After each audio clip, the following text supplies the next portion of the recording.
Afternoon grinders. Luis Gonzalez, the true leader of the Venezuelan Mafia here, geeking it out today on the setups, the different arrow setups for my bow. So again, I don't consider myself an expert on any of this. I just want to share my journey and the things that I have learned and seen as I go along, and want to continue to do so, and just give you guys food for thought when you work on your setups and the things that you think are important for you. So, the big question is out there as far as, well, what goes first, the chicken or the egg? And do we care about the bow tuning first? Is it knock tuning? Is it insert tuning? Is it paper tuning? What do we do first, and how do we tackle this, right? So for sure, I think it's important to have your bow perfectly tuned. And some people may say, well, how do you tune your bow if your shaft is not tuned properly and you're trying to tune it shooting through paper? And I guess what I could say is that, again, I'm no expert in tuning a bow, but you can always, if you're not an expert in tuning your bow, go ahead and take it to a pro shop and make sure that they tune it. Some of the things that they look at when they're tuning a bow is, and I'm going to turn the camera here to show you. Number one, so we want to make sure cams are synced. What do we mean by cams are synced? Meaning that they're rotating at the same time and they're stopping at the same time. And on dual cam bows, you'll see these stoppers. What happens is when you draw, these come around and then they hit this cable right here, and that's when your full draw stops. So the same thing happens with this guy down here. When you make the full draw, it comes around and it touches that cable. So the idea is that both stoppers are hitting that cable at the exact same time. Don't try to draw your bow and check that as you're drawing your bow, especially if you don't have an arrow knocked on it. That's not the way to actually check your cam sync. I made a poor boy draw board, and basically I put my bow in here, and there are, you can see in YouTube on ways how to build this. It's a safety system I have in here where I actually loop it, and then I crank it and slowly draw it, and then I actually can see the cams and my length and all of that stuff. So, but if you don't know how to do that, the best way to check your cam synchronization is taking it to a pro shop. So what to do when you don't have a dual cam system? There are some bows that have a single cam and the other one is just round completely. So they work slightly different. And they have their own way to actually check cam synchronization, and some of them have to do where the cables go through the cams, and that's how kind of you check your timing, basically, which is what we're talking about here, cam synchronization. And then there's no cam bows as well that those are checked differently. Just make sure you know which bow you have and how to check your timing on your bow. I think that's one of the most important steps, in my personal opinion. Okay, so next, one of the things that you also want to check is like, hey, look, I have this cam, and is this cam tilted? Okay, is it completely perpendicular? How does it look compared to these two limbs? Sometimes if you got a weak limb or a cracked limb or anything like that, it can actually make the cam tilt. Okay. So you want to make sure your cams are completely vertical, and it just comes down straight right down your shaft, as you can see here, and straight down the middle of the grip of your riser as well. And then the cams are not, you're not seeing any tilt or anything like that on the cams. So that's a good way of making sure that you don't have a tilt, but they can also check that on the pro shop for you. Number 3 for me would be, okay, well, I want to make sure I put the levels in my string, and I happen to have a vise where I can, make fine adjustments to make sure that my levels are properly aligned. So I want to make sure that level in that axis and this axis are aligned, and also I put a level on my arrow, and you know, while it's knocked, to make sure that my arrow is aligned. But you know, one of the things you want to make sure is that your right there, your arrow goes right through the middle of that burger hole right there, and because that burger hole is the center, the dead center of your riser. And so in order to get that, you know, fixed like that and arranged like that, you kind of mess with your rest there a little bit.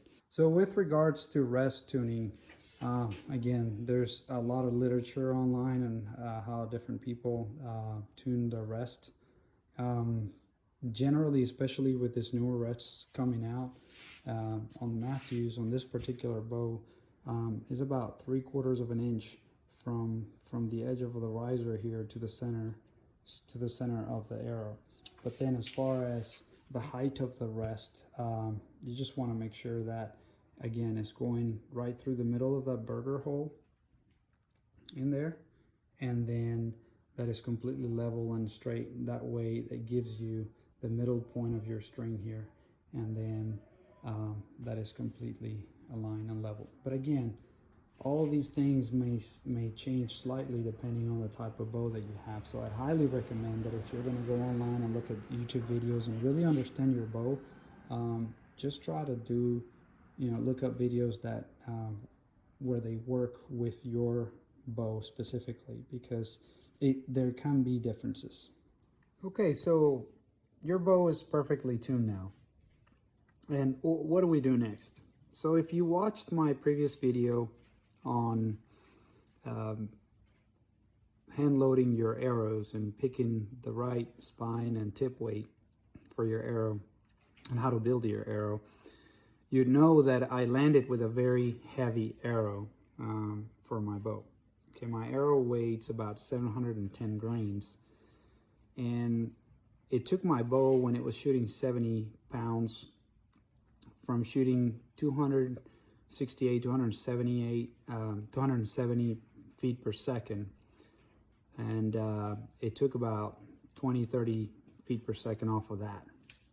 So what I ended up doing is I ended up increasing the poundage to 76 pounds, and now I shoot about 240 feet per second with a 710 grain arrow. But my spine currently sits at 250 with 350 tip on the weight on the tip.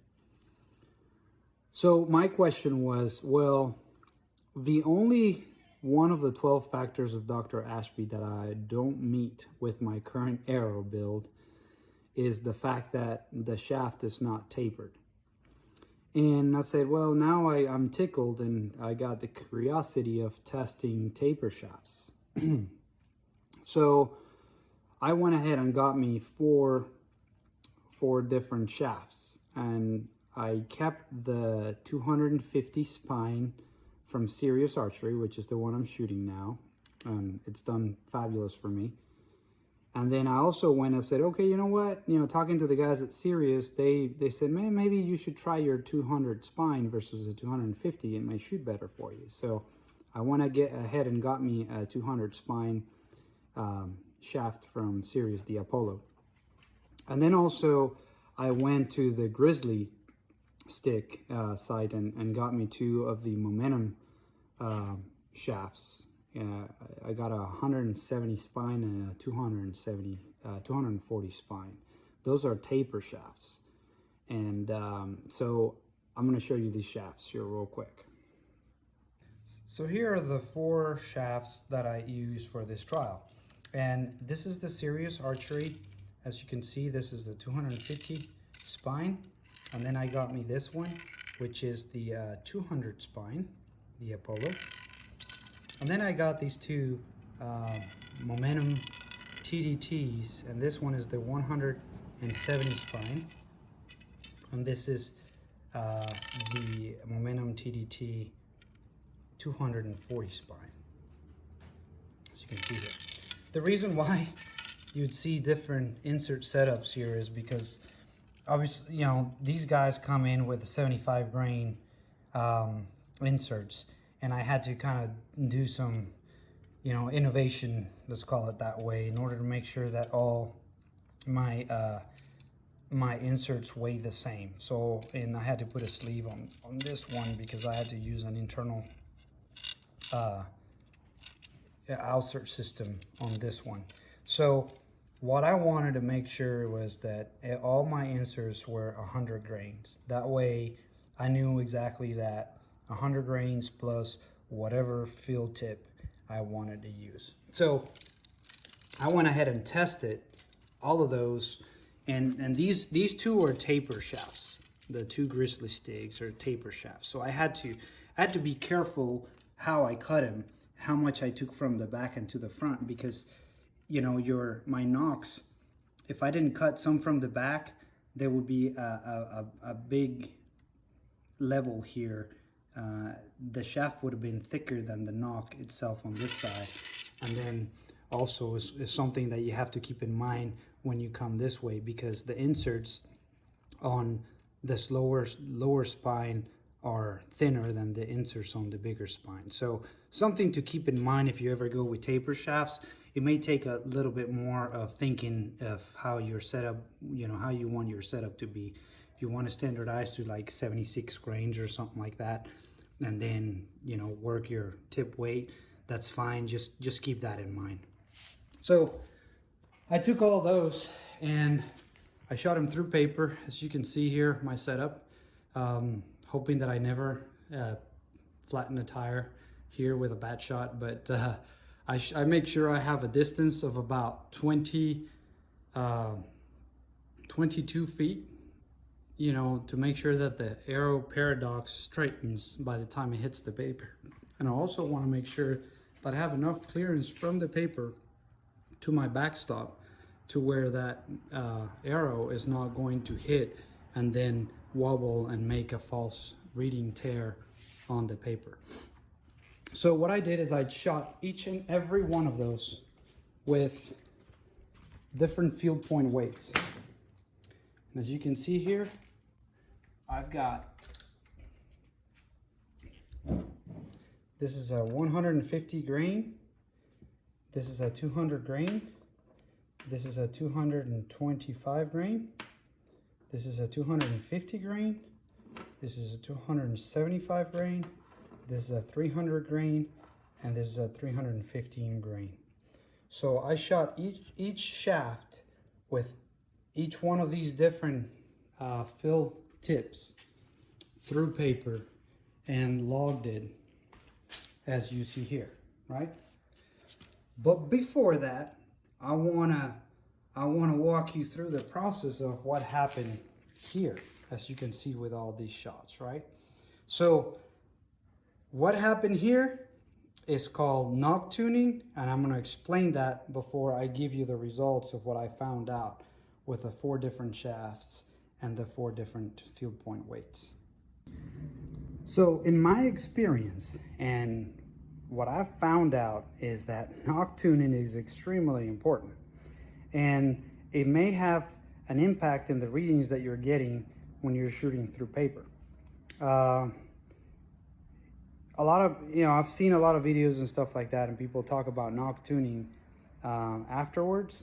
I think that when you're picking your setup, you're picking your spine, and you're picking your weight tip, I think it's important that those shafts are actually Nock tuned to begin with, and as close as you can get them. So whatever setup you're currently shooting, just use that same setup, but then Nock tune each one of the different spine shafts that you're willing to try. And why do I say that? Because the tear can go from being something like this to something like that just by Nock tuning. So if you got one shaft that is completely out of Nock tune and one that is close to Nock tuning, your different field point weights may have an impact on it, but not as much as the Nock tuning does. That's at least what I've found out. So I wanted to make sure that my shafts, the ones that I was testing, were Nock tuned before I started testing the different field point weights on it. How do we Nock tune?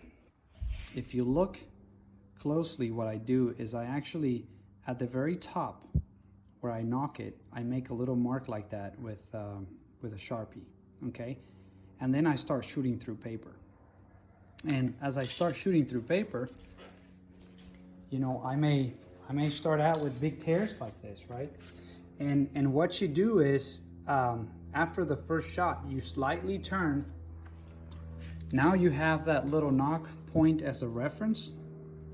And what you do is you slightly turn that nock just a hair to the right. You know, 1/4 of a turn, or even less, 1/8 of a turn to the right, and then shoot again. And see if there's improvement. So sometimes you'll get lucky, look, and you're gonna hit it right on the spine, and you're gonna take that shot, and you're gonna have a bullet hole. Bingo. Okay, make sure you mark that spot really well with that nock, and keep that nock with that shaft. And then that's your nock tuning point right there. But sometimes you'll shoot, and then it will shoot something like this, and then you'll make a small adjustment, and it'll shoot something like this, and then something like this, and then something like that, and something like that. Sometimes it's taking me, I don't know, 30 shots, right? Until you find that good alignment. When you find that good alignment, then you try to mark really well with a Sharpie where that nock point is. And what you're gonna try to do is you're gonna try to improve your paper tears for all your force shafts before you get started. That way, when you start putting the different weights on the tip, you don't get false readings, and then you know all your shafts are in pretty good shape as far as being nock tuned.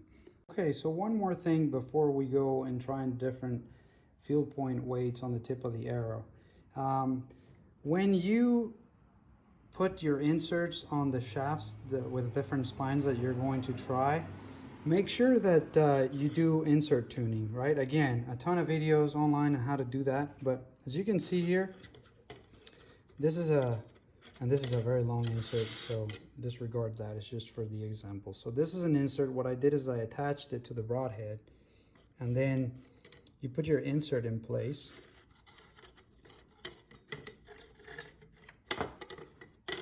And what you're going to do is you're going to come here to your spinner and then see how that blade spins, right?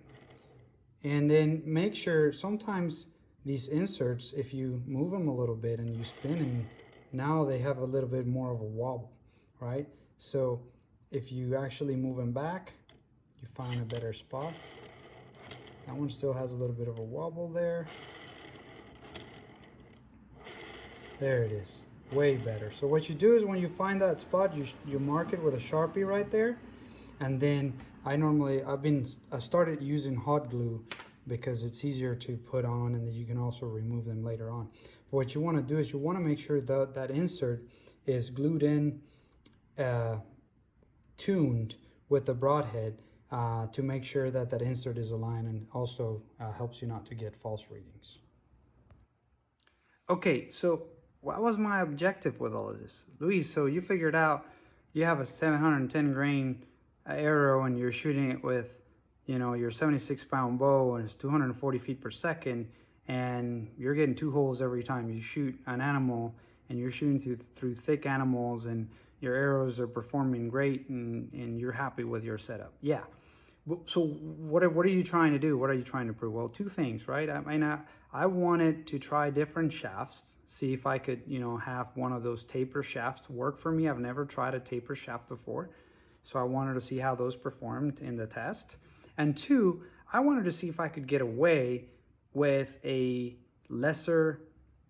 arrow that was not as heavy, okay? And maybe gain a bit more speed. Well, honestly, I don't really care that much about the speed anymore, but maybe if I could lower the weight of my arrow, maybe I don't have to be shooting at 76 pounds all the time. Maybe I could lower the poundage. Well, but you have to take it in steps, right? If you really want to shoot at 70 pounds, before you start all of this, you want to make sure that your bow is set up at the right poundage, at the poundage that you want to use and stick with. For the purpose of this exercise, I decided to stay with the 76 pounds, so I wasn't changing too many variables.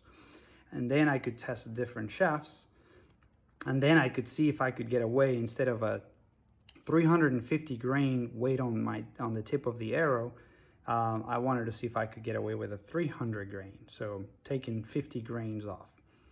Now, that would have an impact on my FOC, slight impact, but as long as it's above 19%, I was going to be happy. So that's the reason, that's what I'm trying to achieve. So let's see what happened when I started shooting all these through paper. So in my case, I've shot a lot today, as you can see. There's a lot of shots today. So I was getting tired.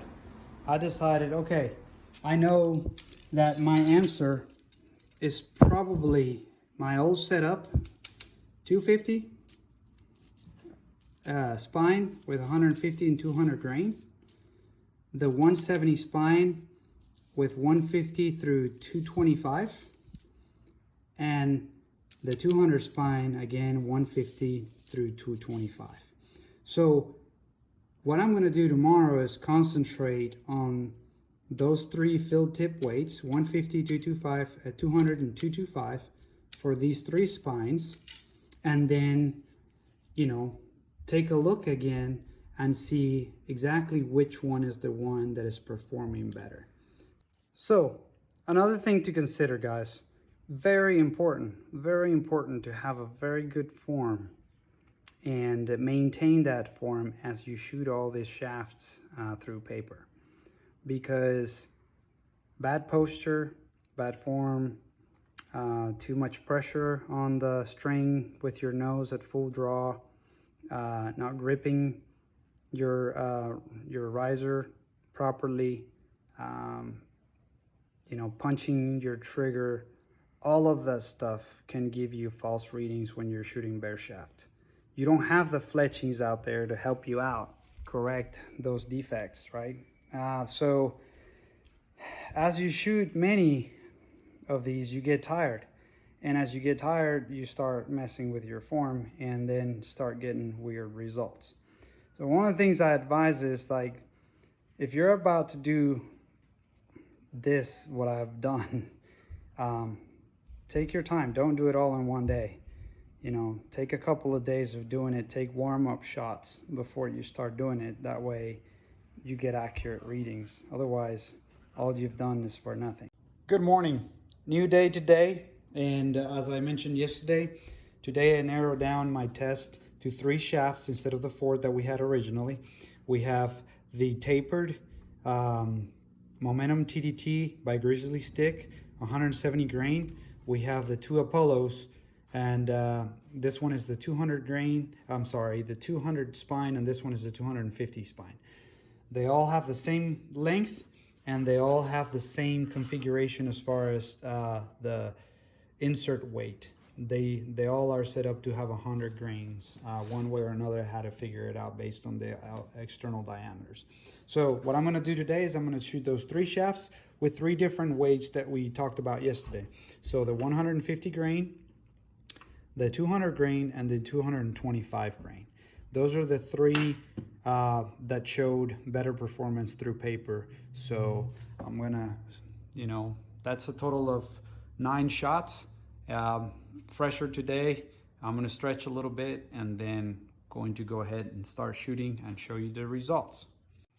All right, first shot, 170 spine Momentum TDT with 150 grain field point and a 100 grain insert system. So see how that goes.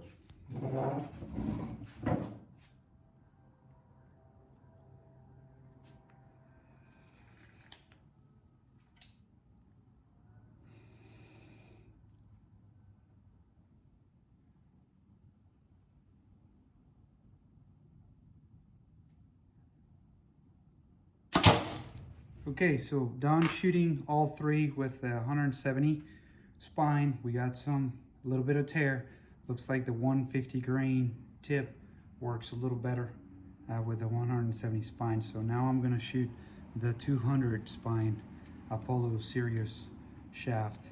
Started out with the 150. So I got, after this one, 2 more to shoot, and then I'll do the 250 spine.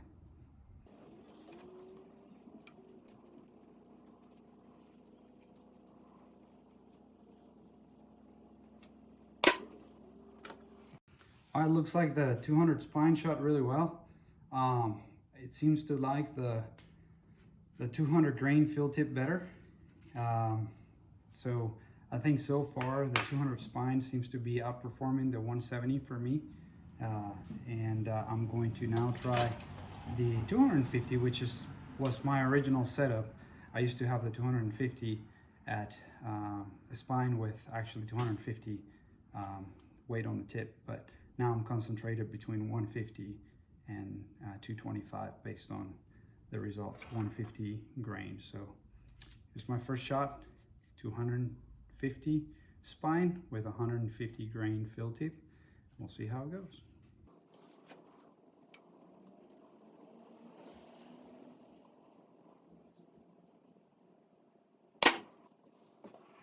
All right, so here are the results. This is with 170 spine. Look at the tears it did with 150 to 325 today.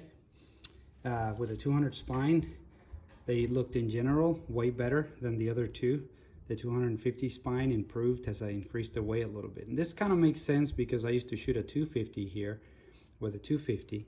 And, you know, I used to be able to shoot bullet holes. So, you know, what is this telling me? So probably the 200 spine works best for me, especially if I'm right around that 200 field point with plus my 100 weight on the insert, so 300. But what's my conclusion here is that, okay, whether I shoot a 250 spine arrow with a 250 field point weight plus the 100 insert, it gives me about the same total arrow weight that the 200 spine arrow and the 200 grain fill tip plus the 100 grain insert will give me, because this guy is heavier than this guy.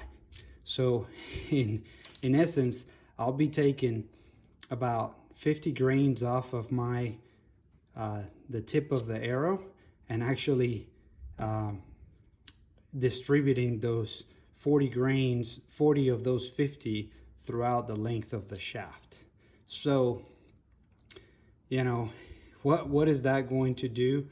Yeah, it may have less weight on the tip, but it also moves back my forward of center a little bit. Maybe not much, but a little bit. So I was hoping to actually potentially modify my my arrow setup to where the arrow became lighter, but once again, this test has shown me that, you know, that arrow weight where I'm at seems to be the right setup for my bow, whether it's the 250 with a 250 grain or the 200 with a 200 grain. Seems to be what, you know, my bow likes. So anyway, that's food for thought there. Some of the things that I like to share with you guys. Again, I'm not an expert, but I want to walk you guys through my findings, and you know, we can learn together. Okay, so real quick, I shot these two arrows one more time. The 250 spine, I shot it with a 250 with the 250 field point, and the 200 spine I shot with a 200 grain field point, and just double checked my form and shot those two again. And as you can see here, these are the two shots. So the 200 with the 200 and the 250 with the 250, they're both bullet holes through paper right at 7-8 yards. Seems like, again, that setup is what, those two setups is really what my bow likes. So part of the objective of this is checking out whether the taper shaft worked for me or not. I think I'm going to stick with the parallel shafts. As you can see, those were my two best options. And now it's just a matter of, okay, what spine do I prefer? And once I build the 200 spine with a 200 fill tip or broadhead, then see where that FOC is and what I like better and what the total weight ends up being. I estimate the 200 spine and the 200 field point weight may be slightly less, but not much, maybe by 10 grains or so. So we'll see. I'll keep you guys posted on my findings. Okay, so I finished building the 200 spine with a 200 weight on the tip shaft, which is actually 300 weight on the tip because of the 100 grain insert. And pretty cool to share these results with you guys. So here I'll show you the two arrows. As you can see, they're built exactly the same way. And this is the 200 spine with a 200 or 300 weight on the tip. And this is a 250 spine, my old setup, with a 250 weight on tip plus the 100, again, 350 total. So as you can see, what this has done, just as I expected, when I actually put them on my leveler, I found these marks right here are the FOCs. So what that did is my old setup FOC was slightly forward, and with a 200 spine is now slightly backwards. So it took it from 22% FOC to about 18% FOC. Now, very cool to see this too, because as soon as I went ahead and weighed each one of these guys, that one is 710 grain with that arrow.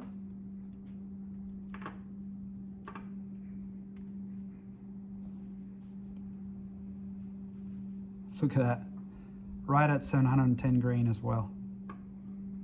Unbelievable.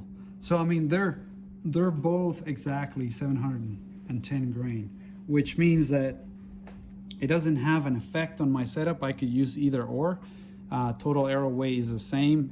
I don't need to mess with my sights. So what I'm gonna do is I bought 3 of the 200 spine shafts, and I could probably just build those 3 and add them to my quiver, as long as the arrow total arrow weight is the same.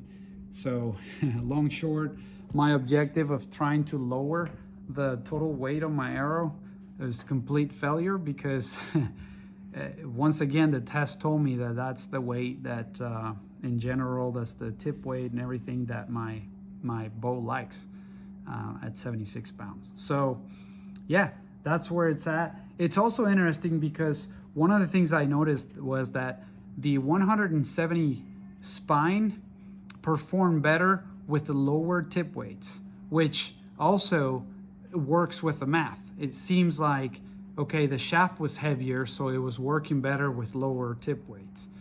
Again, these are just my findings. It's food for thought, but wanted to share this with you guys. I think it's pretty cool. Again, guys, I'm not an expert at this. I just like to kind of put in science behind it. I watched a lot of YouTube videos, you know, from the Ranch Fairy, read some of the stuff from Dr. Ashby on penetration. I was hoping to lower my poundage on my bow a little bit, but you know, I figured I might as well just kind of keep training and try to keep shooting at a higher poundage to maintain that speed a little bit. I shoot at 240 feet per second, which is not super fast, but again, penetration is more about your arrow build and your momentum. So we're all learning through this journey. If you got comments, if you got opinions, you know, feel free to share them. This is what it's all about. We're just a network of people figuring stuff out, helping each other out, and yeah, I mean, let's see if you guys are willing to try new stuff. Now's the time, you know, after the season and in between seasons, to get stuff tested. Don't wait till last minute, and I can tell you that by experience. If you wait for last minute, you end up with scrambling trying to get a right setup, and it just doesn't work. So anyhow, let me know what you think. Give me your thoughts. If you're trying this stuff out, share it with me.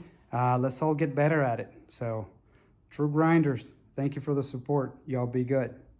Luis out.